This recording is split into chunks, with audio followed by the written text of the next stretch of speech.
Hello everyone, कैसे हैं आप सब। मैं हूं Rama Bhardwaj. The Indian kitchen में आप सबका स्वागत है। तो आज हम लोग बनाने जा रहे हैं इंडिया की most favourite sweet dish rasmalai. इसे बनाना बहुत इजी है। इसके लिए हमें ज़्यादा कुछ नहीं चाहिए। इसके लिए हमें थोड़ा सा दूध चाहिए, चीनी चाहिए और थोड़े से नट्स चाहिए। बस इसको बनाते टाइम हमें इसके प्रोसेस में थोड़ा ध्यान रखना है। तो चलिए फिर बनाना स्टार्ट करें।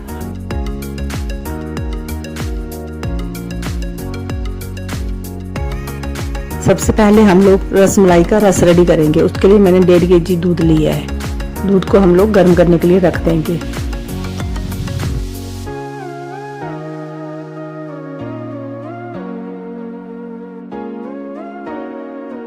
अब हम लोग रस के लिए थोड़े से नट्स जो है वो चॉप करके रख लेंगे। नट्स में मैंने पिस्ता और बादाम लिए हैं। आप चाहो तो काजू भी ले सकते हैं। अब हम लोग इसको अच्छी तरह से फाइन चॉप कर लेंगे।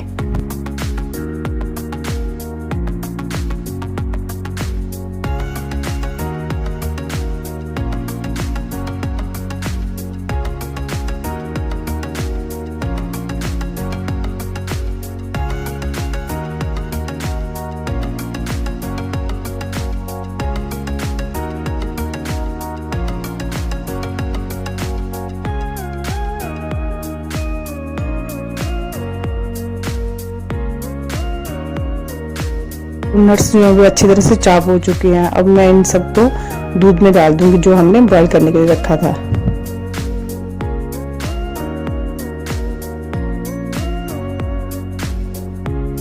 अब इसमें मैं थोड़ा सा इलायची का पाउडर डाल लूंगी।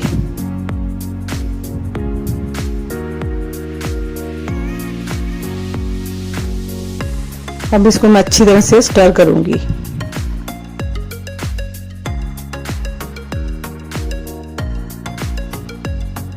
अब इसमें मैं थोड़ा सा केसर डालूंगी। केसर में जो हमारा रस बन रहा है इसमें बहुत सुंदर कलर आएगा।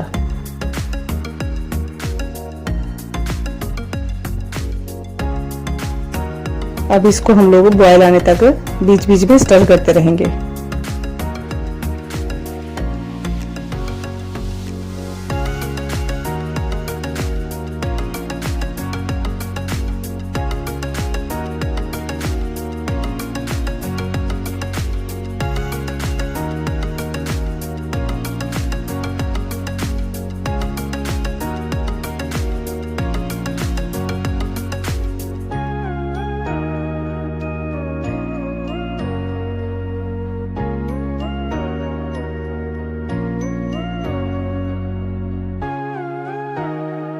और दूध में जो केसर का कलर था ये बहुत सुंदर आने लगा है।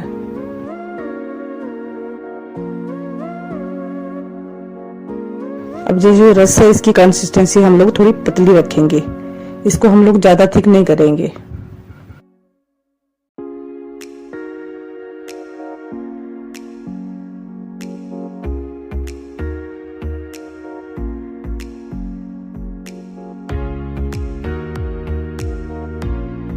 अब मैंने इसमें 1 कप चीनी डाल दी है। चीनी डाल के हम लोग इसको अच्छी तरह से हिला लेंगे।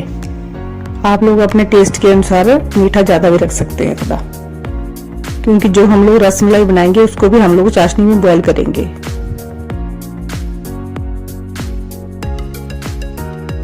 अब ये रस रेडी हो चुका है। अब हम लोग इसको एक बाउल में डाल देंगे और फिर इसको हम लोग रूम टेम्परेचर पे रख देंगे।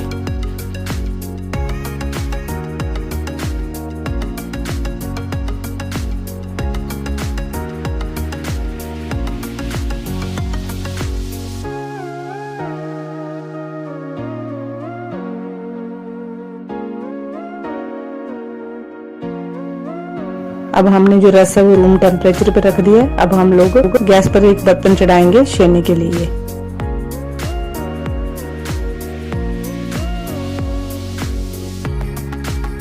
अब छेने के लिए भी मैंने 1 लीटर दूध लिया है।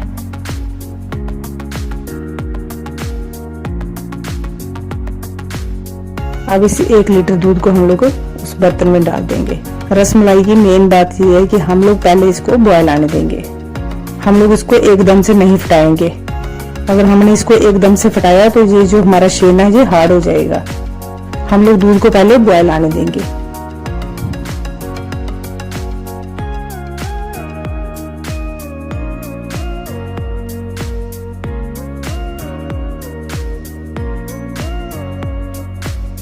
अब दूध को बॉयल आ चुका है। अब हम लोग गैस बंद कर देंगे। अब हम लोग दूध को 2-3 मिनट के लिए रेस्ट पे रखेंगे। अब मैंने 2 चम्मच विनेगर और 2 चम्मच पानी मिक्स कर लिया है।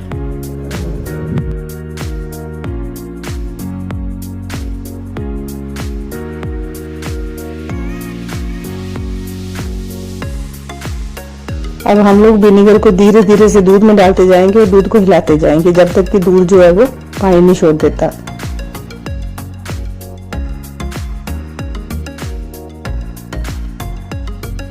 दूध जो है वो फटना शुरू हो गया है।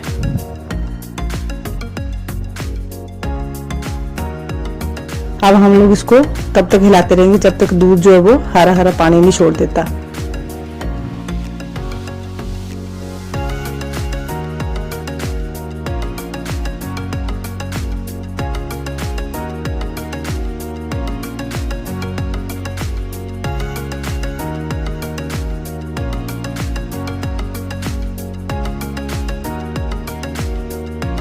अब दूध अच्छी तरह से फट चुका है। अब दूसरी तरफ मैंने छन्नी के ऊपर एक मलमल का कपड़ा रख दिया था।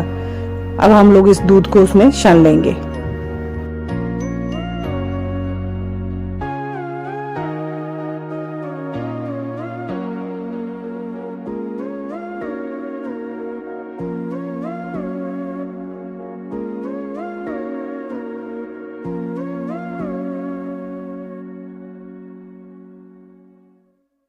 अब इसमें मैं थोड़ा सा ठंडा पानी डालूंगी ताकि जो हमारा छेना है वो नॉर्मल टेम्परेचर में हो जाए।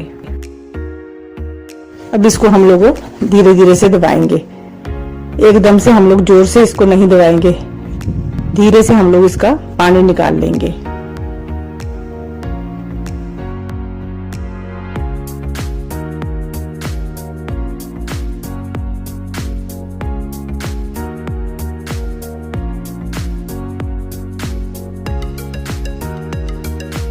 अब इसको धीरे से दबाने के बाद मैं इसी छन्नी में इसको रख दूंगी और इसके ऊपर थोड़ा सा हैवी चीज रख दूंगी। मैंने एक बाउल में पानी डाल के इसी के ऊपर रख दिया है।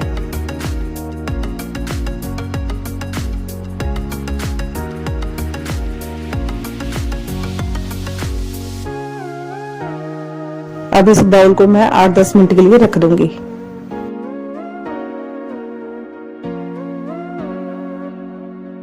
अब हम लोग रसमलाई के लिए चाशनी रेडी करेंगे। चाशनी के लिए मैंने एक बर्तन को गैस पे रख दी है। उसमें मैंने 5 कप पानी डाल दिया है और 1.5 कप मैंने उसमें चीनी डाल दी है।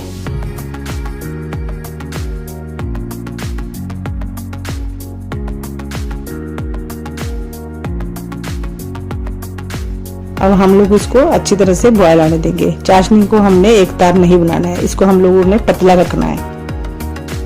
अब जो छेना हमने रखा था वो रेडी हो चुका है, उसको हम लोग खोल के देख लेते हैं।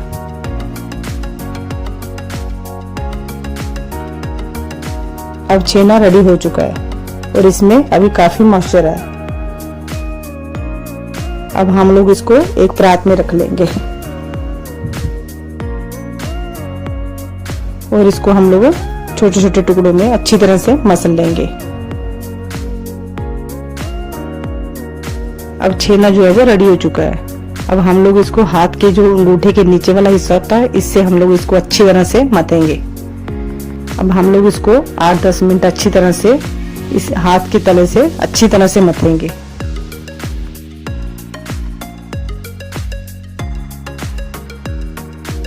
अब हमने इसको मथ के अच्छी तरह से स्मूथ बनाना है।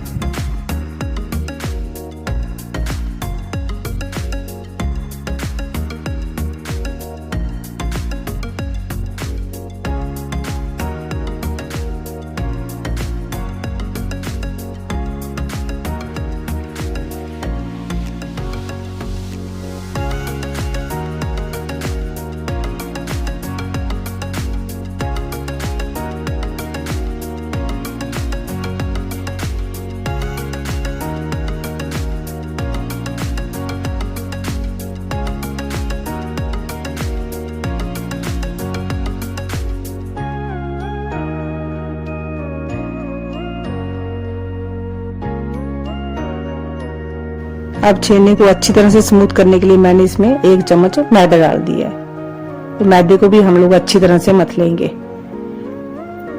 इससे जो हमारा छेना है वो स्मूथ भी हो जाएगा और जो इसका मॉइस्चर है वो बैलेंस हो जाएगा।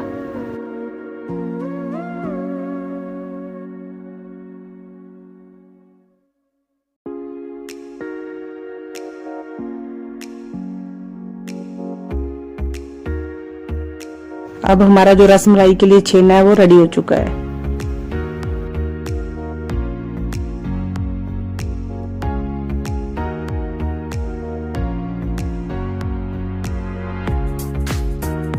और दूसरी तरफ जो हमारी चाशनी है वो भी अच्छी तरह से पक रही है। अब हम लोग छेने में से छोटे छोटे पीस लेंगे और अपनी हथेलियों के बीच में उसको राउंड शेप देंगे और राउंड शेप देने के बाद उसको हम लोग आस्ते से दबा देंगे। ऐसे हम लोग छोटी छोटी टिक्कियों का आकार देके उनको दबाते जाएंगे और बनाते जाएंगे।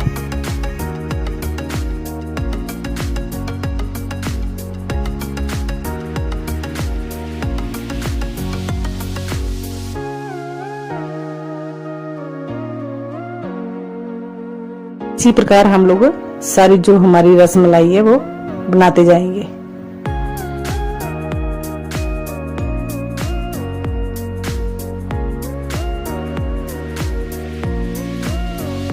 जब हम लोग इसको चाशनी में बॉईल करेंगे तो इसकी शेप बढ़ जाएगी।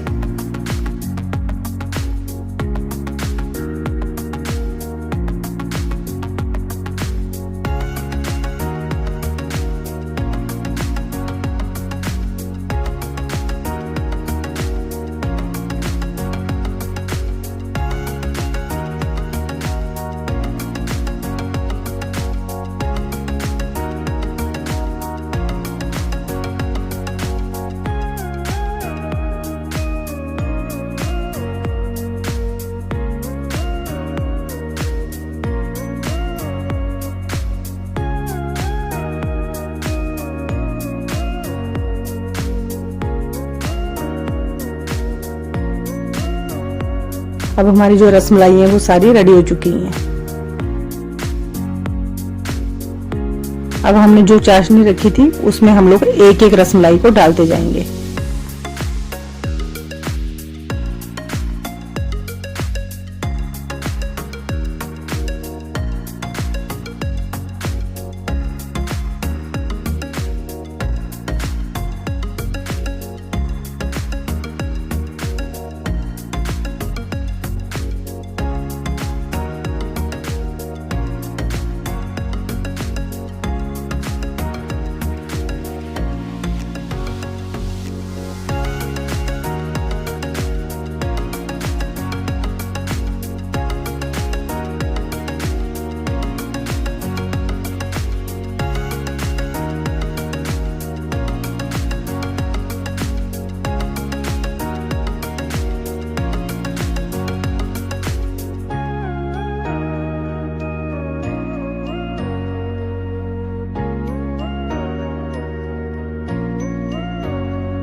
अब हम लोग गैस की फ्लेम को फुल कर देंगे और इसके ऊपर एक लिड लगा देंगे।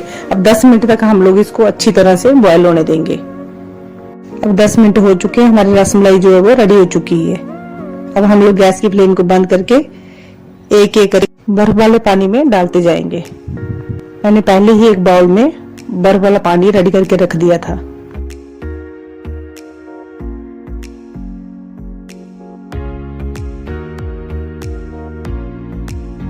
अब एक एक करके हम लोग सारी रसमलाई को इमीडिएटली ठंडे पानी में डाल देंगे।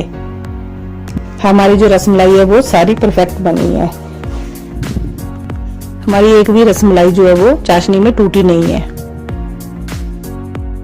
अब हम लोगों ने इसको 10 से 12 मिनट तक ठंडे पानी में रहने देना है। अब 10 से 12 मिनट हो चुके हैं। अब हम लोग एक एक रसमलाई को निकाल के हाथों से अच्छी तरह से निचोड़ के जो हमने इसका रस बना के रखा था, अब वो रूम टेम्परेचर पे ठंडा हो चुका है। अब हम लोग एक एक रसमलाई को निचोड़ के उसमें डालते जाएंगे। इसी तरह से हम लोग सारी रसमलाई को निचोड़ निचोड़ के उस रस में डाल देंगे। आप लोग देख रहे हैं कि हमारी जो रसमलाई है ये कितनी अच्छी तरह से बनी हुई है। ये सॉफ्ट भी बनी है और स्पॉन्जी भी बनी है। अब हम लोग जब इस रसमलाई को फ्रिज में लगाएंगे और इसको हम लोग 2-3 घंटे के लिए फ्रिज में ठंडा होने के लिए रख देंगे। उससे क्या होगा कि एक तो हमारी रसमलाई ठंडी हो जाएगी और दूसरा जो रसमलाई है जो रस को भी अच्छी तरह से अब्जॉर्ब कर लेगी।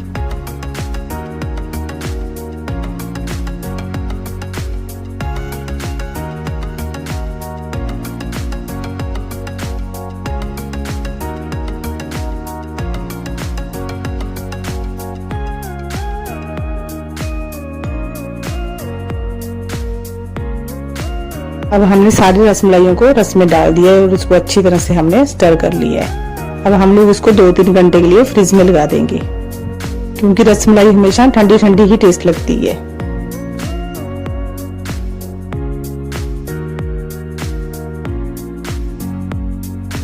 फ्रिज से निकालने के बाद अब हमारी रसमलाई रेडी हो चुकी है सर्व करने के लिए।